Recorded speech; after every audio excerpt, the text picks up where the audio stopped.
starting place is the idea that there are only really three countries in the world of primary importance: the U.S., Russia, and China. Now, U.S. and China is kind of easy for most people. Well, it's the first and second largest economies in the world. You can actually debate what order they come in. I use nominal GDP, which would put the U.S. first, but some analysts use what's called purchasing power parity GDP, meaning adjusted for what you can actually buy with the money, which would put China first. But that's an academic debate. It doesn't matter really. That's the first and second largest economies in the world, second largest bilateral trading relationship in the world. So clearly they're paramount. Russia is a more interesting case. It's the 12th largest economy in the world, so it's not in the top 2 or 3. But it's the largest landmass in the world. It is a nuclear power. It is the second largest energy producer in the world. And by all measures, and it is in effect an imperial power, so by all measures I would include Russia in those in the big three. Everyone else is either a secondary power, a tertiary power, an ally, a proxy. They tag along with one of the big guys, but they're the three that really count. Now, I suppose a lot of our listeners, when they were children, maybe teenagers even, or even today, played the game of Risk, the Parker Brothers board game of Risk. And if you know how Risk is played, it's a geopolitical strategy game. You usually start with 5 or 6 players, but within not very long period of time, you're down to 3. And what always happens is that 2 of those players either explicitly or implicitly realize that if they make an alliance and systematically crush the 3rd player, that player will be wiped from the board, and then those 2 they'll turn on each other to win the game, but at least in the short run, it's advantageous to go 2 against 1. That's a typical balance of power play. Well, for the last, I would say, 7 or 8 years, certainly most of the Obama administration, that 2 against 1 dynamic has applied. From Washington's perspective, it was China and the U.S. ganging up on Russia. Russia was sanctioned because of Crimea, sanctioned because of Ukraine, sanctioned because of their electoral practices. Obama more or less said Putin had to go. He was on the wrong side of history. So, Trump has this reputation as a guy who insults people, but if you look at what Obama has said about Putin, there's some of the most insulting language I've ever heard between 2 major heads of state. Putin returned the favor in the last election by the hacks and the releases and all that stuff, which I think we don't need to go into, but I think people are pretty familiar with that. So it's sort of been, China and the U.S. ganging up on Russia. But there was a major failure of U.S. foreign policy, which was sort of behind the scenes. The dynamic was actually Russia and China ganging up on the United States. And one of the keys to U.S. foreign policy the last 50 or 60 years has been to make sure that Russia and China never form an alliance, basically keep them separated. Was the key. But China and Russia have been deepening their alliance through the Shanghai Cooperation Organization. That's a military and economic treaty. The BRICS institutions, the BRICS analogs to the IMF and the World Bank, the critical infrastructure, bilateral trade deals, bilateral currency swaps, arms sales. There's a whole long list of initiatives where Russia and China have really deepened their relationship. And who's on the losing end of that? Well, obviously the United States, and the United States has withdrawn from the Middle East. Russia stepped in on Syria and elsewhere. China's expanding in the South China Sea. Russia's expanding on its periphery. They've got each other's backs, and it starts to look like the U.S. is the odd man out in the game of Risk. That is all about to change. He's made it crystal clear that the new game is going to be Russia and the United States allying against China. Suddenly China's the odd man out. And it's ironic to see President Xi of China is in Davos this morning giving a speech about globalization. Meanwhile, behind the scenes, there are all kinds of linkages going on between Russia and the U.S. This has huge implications for markets. For one thing, the U.S. and Russia are the first and second largest energy producers in the world. Trump will also pivot away from Iran towards Saudi Arabia. Saudi Arabia is the 3rd largest energy producer in the world.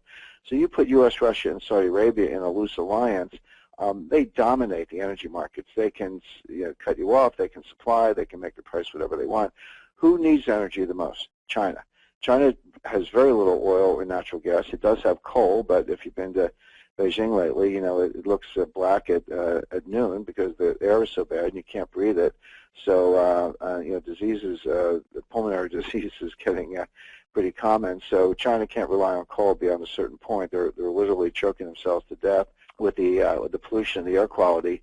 So Russia, the U.S., and Saudi Arabia acting jointly have got China completely at their mercy. So now let's bring it to the confrontation between Donald Trump and China, because that's the particular consequence of this realignment I've described. Trump, is the art of the deal. And then, by the way, you mentioned I just returned from my trip to China, and I do want to talk about that a little bit. It was a fascinating trip. But one of the people I met with was a provincial official, government official, but from one of the provinces near Nanjing. And I got an email from that person last night just saying, literally, hey, Jim, what's going on with Trump? You're an American observer. We don't understand.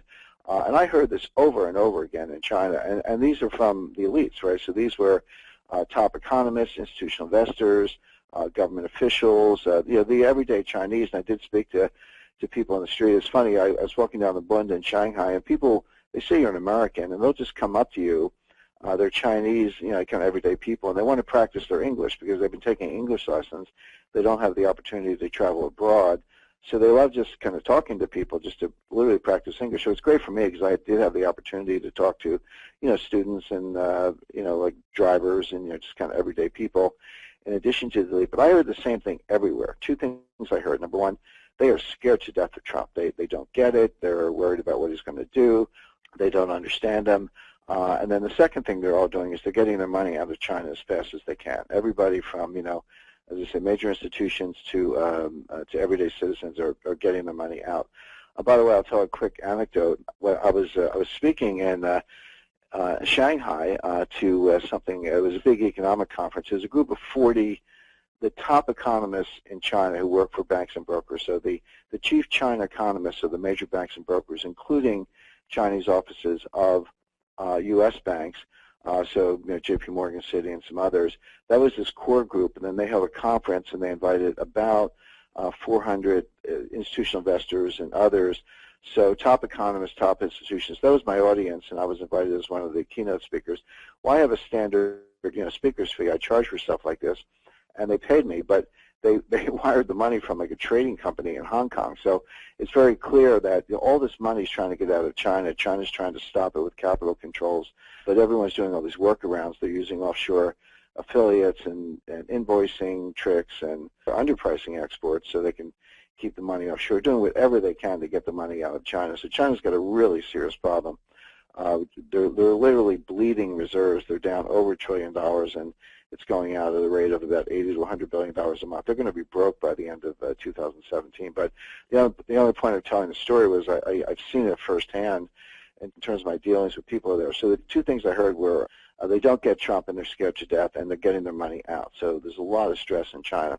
But coming back to this email, so my friend who is a government official asked me, so I think it was the Wall Street Journal this morning, that hundreds, perhaps thousands of these emails are going out. Basically, the Chinese government has activated their network of whether it's government officials, Communist Party officials, who are saying, hey, if you know anybody in America who knows anything about Trump, ask them what's going on, because, as I say, they're just baffled at this point.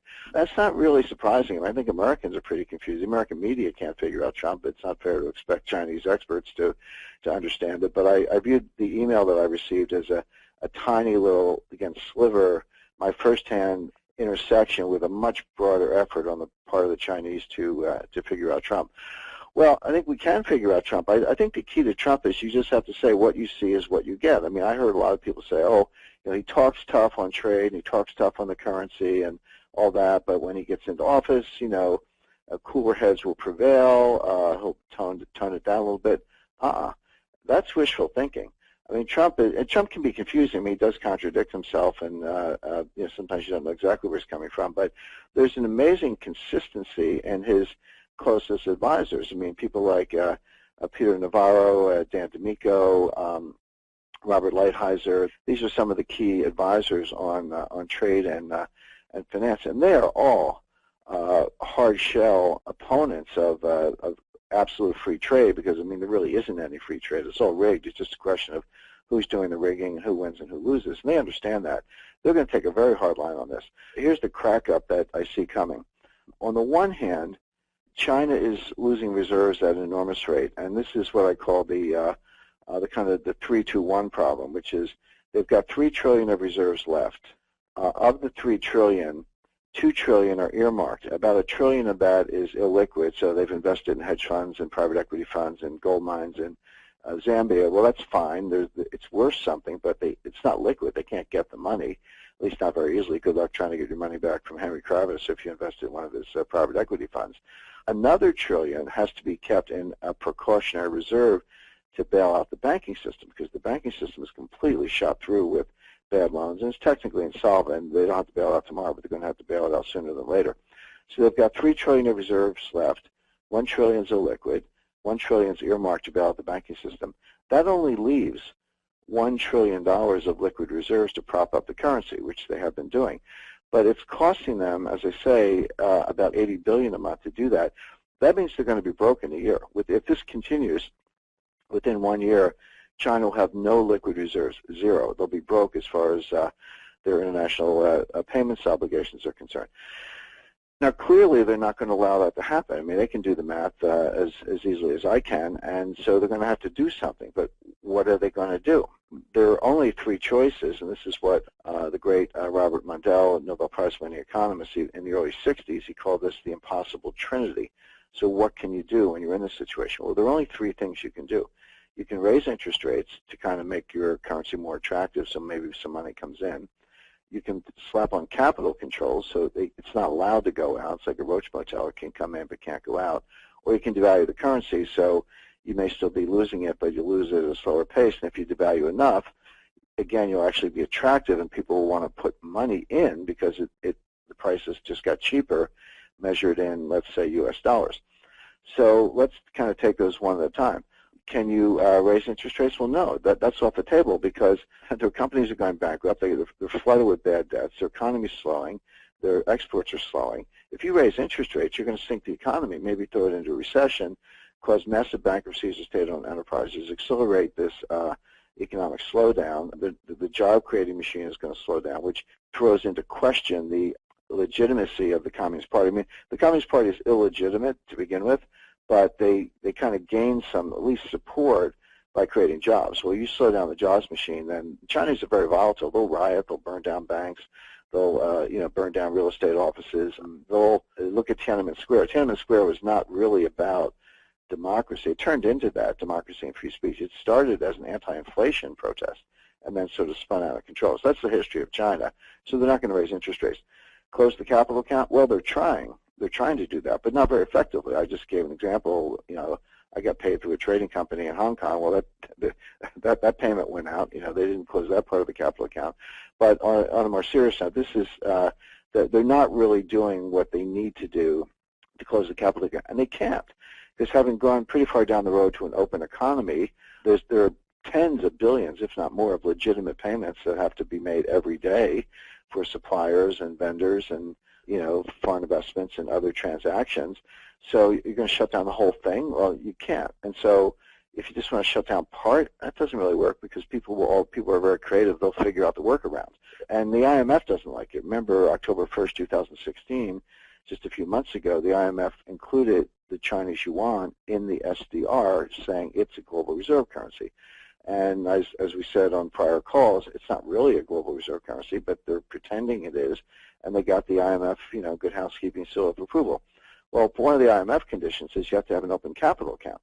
So they're not going to close the capital account really effectively because they'll anger the IMF and breach that deal. So as I say, they're trying, but not very effectively, and that's not really going to get them where they need to be. So if interest rate hikes are off the table, and if they can't close the capital account effectively, what's left? Devaluation. Well, what is Trump screaming about? Trump's screaming about devaluation. He says the Chinese are keeping the yuan too cheap. Well, they might be about to do a maxi devaluation, take it really, really down. So then what is the rest of Trump's wish list? Well, he wants help on North Korea because of the North Korean nuclear program. The North Koreans are getting closer to miniaturizing their nuclear devices into a small, you got to make it small to fit on a warhead. They're getting closer to being able to do that, and they're perfecting their ICBM, intercontinental ballistic missile technology. Again, they're not there, but they're trying really hard, and they're making some progress, and they're getting closer to the point where they can nuke Seattle. Now, the U.S. is not going to let that happen, which means we might have to, bomb North Korea to shut down the program. But who has more influence over North Korea than China? The answer is nobody. So Trump's saying to China, help us out with North Korea. But China can't do it. The reason is, if China gets aggressive with North Korea will open the border and let 1 million starving North Korean refugees flood into Manchuria, which is also destabilizing to the Communist Party. So they can't help there. What else is Trump on? Trump's trying to use Taiwan and the one China policy as a trump card, no pun intended, but he's playing with fire there. You're talking about revisiting the one China policy. Well, the first thing you learn in China is Taiwan is non-negotiable. It is non-negotiable. They consider Taiwan as much a part of China as we consider California part of the United States. Californians may have different political views, but no one thinks they're not part of the United States. So calling for Taiwan independence would be like China saying we think California should be independent of the United States. Well, that's not going to happen, and neither is Taiwan. And so that's a non-starter. And the third area is the South China Sea. There, Rex Tillerson, the designated Secretary of State in his confirmation hearing, talking about these Chinese artificial islands that they've got going on, said they should be denied access to those islands. Well, that's fine. I don't necessarily disagree, but the time to say that was 5 years ago, not now. They've built up those islands, and they're putting on landing strips and military bases and surrounding them with Chinese warships. Now, the U.S. has the power to stop that, but you're talking about a blockade of some sort, which is an act of war. And the Chinese said that. They said, don't go there because that will put us in a state of war. So do you want a shooting war with China? That's kind of scary, but the point is that's where that's heading. And the Chinese can't back off a losing face. And by the way, the South China Sea is also existential. The reason they're taking it over is not for oil. There is some oil there, but it's for protein. They want the fish to feed their people. It's one of the largest fishing areas in the world. They don't want the Filipinos and the Vietnamese and others depleting the protein.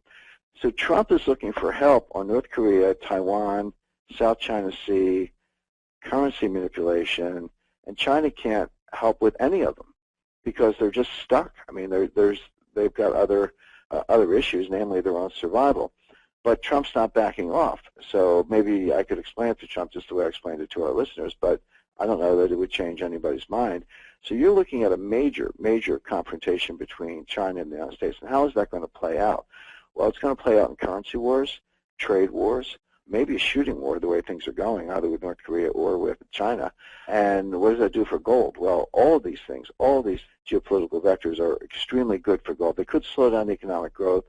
You could see the dollar get a lot stronger, which is a headwind for gold. But remember, there are two things that drive gold. One is a weaker dollar. The other one is geopolitical issues that cause a flight to quality. And by the way, Trump came out Friday rather, in an interview with the Wall Street Journal. He said the dollar's too strong. Anthony Scaramucci, who's one of his main economic spokesmen in Davos, said the same thing. The dollar's too strong. So you got Trump and one of his major spokesmen saying the dollar's too strong. What does that mean? Well, they want a weaker dollar. What does a weaker dollar mean for gold? It means higher dollar gold prices. So even though China may be devaluing, and that's going to cause a confrontation with Trump, Trump's telling Europe and Japan and China, even if China doesn't respond, that we need a weaker dollar. So you have two major tailwinds for gold. A weaker dollar coming, geopolitical risk escalating, all in the larger context of this alliance between Russia and the United States against China. So this is going to get very ugly very fast.